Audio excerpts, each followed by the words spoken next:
Welcome back. My name is Christian Durant, and in this video I'm going to be demonstrating how to install third-party libraries to use in your VS Code.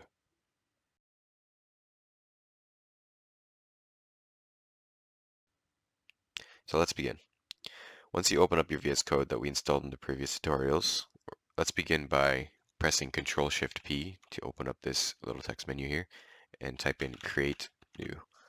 And it should come up with this WPI library Create New Project option. Let's click that. And it's going to bring you to this project creator here. So we're going to select a project type template. The language that we're going to be using in this video is Java, not C++. And for project base, we're going to be using the command based right here.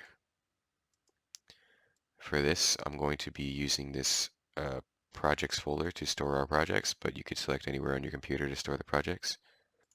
It is recommended that we create a new folder, so let's check this box. Project name, I'm going to name it test for now. And my team number is 3653. Just enter your team number there. And we can leave this box here unchecked. So now let's press Generate Project. It's going to ask if you would like to open the folder. I'm going to click Yes. So now it's going to bring you here. And we are good to go. Once you've generated this project here, it's going to show us our whole template that it created. So in this drop-down menu, you can press SRC and then press Java. And it's going to show all these separate little Java files that we'd be writing our code, which I'll go over in a future video. The main focus of this video is to download and install the third-party libraries such as the motor controllers so that we can use them to program our robot. Let's begin by searching up third-party libraries FRC on Google and clicking the first link here. It'll show you a list of different libraries that we can install to use for your robot. For this video, we're going to be installing the CTRE Phoenix tool suite, which gives us the libraries necessary to program our motor controllers, such as the Talon FX, Talon SRX, and more. So once we're on this page, we're going to click the CTRE Phoenix tool suite.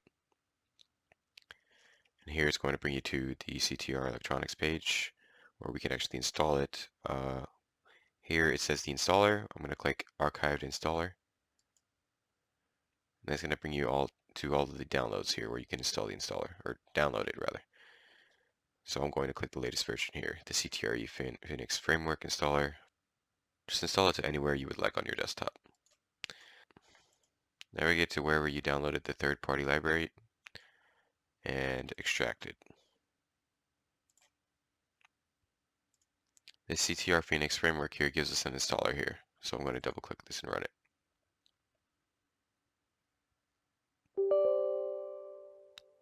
Click yes on any prompt it gives you.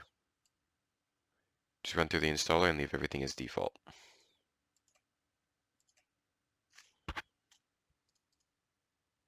And then we can click finish. And now it is installed. However, we still have to go into VS Code. And once you've installed the third-party libraries, go into VS Code and press Ctrl-Shift-P again. Type in Manage Vendor Libraries.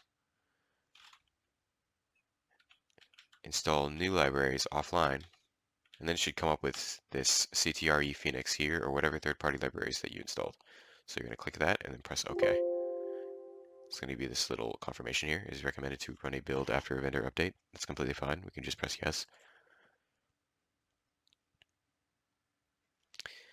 And then it should run pretty quickly, and then it is installed. We can actually ensure that it's installed if you go over to the left panel here, press this vendor deps dropdown, and it should appear with this phoenix.json file or whatever other third-party library that you installed. And that's it. That's how you install third-party libraries. I hope that this video helped you out, and I'll see you guys in the next video.